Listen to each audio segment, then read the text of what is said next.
Hello mga kakusina. Ngayon samahan niyo akong gumawa ng ube turon with cream cheese.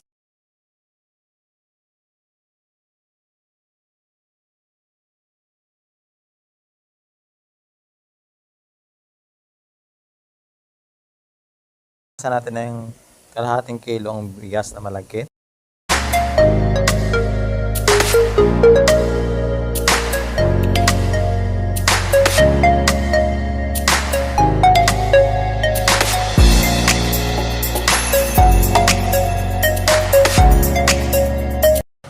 Pagkatapos natin yung gasan, ilagay na natin sa kaldero at nang maisaing.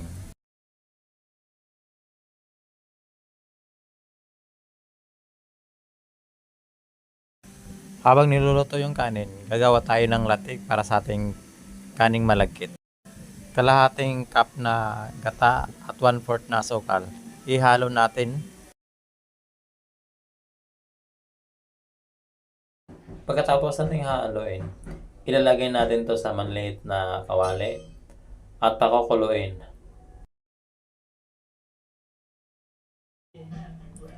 Gamit ang wire whisk, hahalo-haloin lang natin ito hanggang mag-reduce yung tubig niya at mag-sticky ito.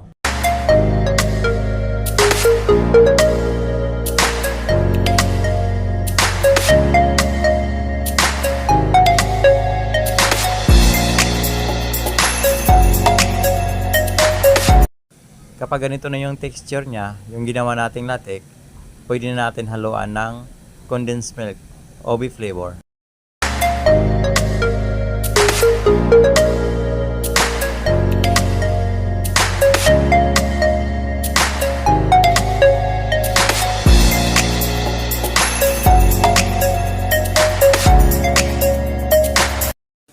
Ayan mga kakusina, ito na yung kulay ng ating latik.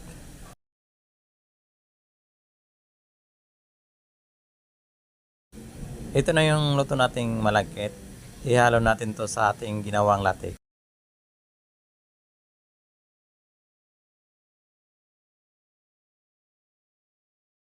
Habang hinalo natin yung malagkit sa latik, dapat mahina lang yung apoy para hindi masunog yung latik.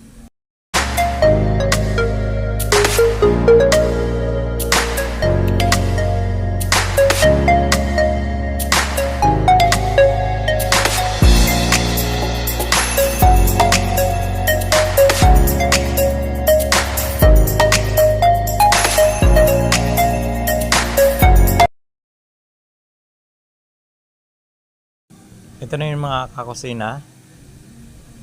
Lagyan lang natin ito ng cream cheese nating hinahanda.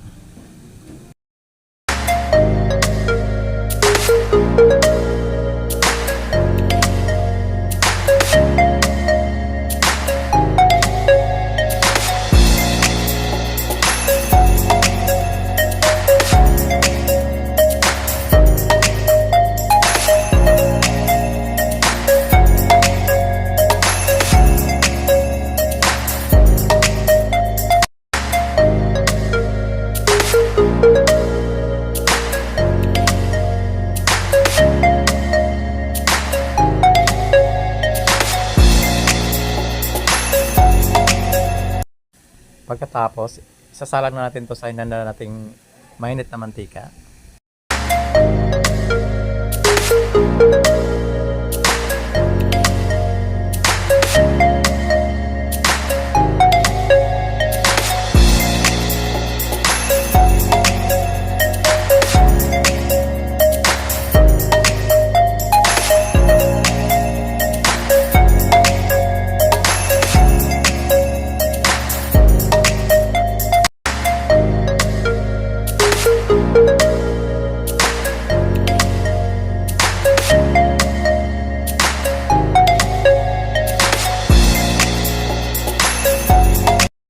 Ito na yung finished product natin mga kakusina.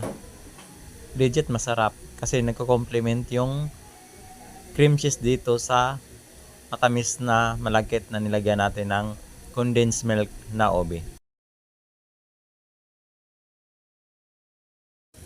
Legit na masarap mga kakusina, kaya subukan nyo rin gawin.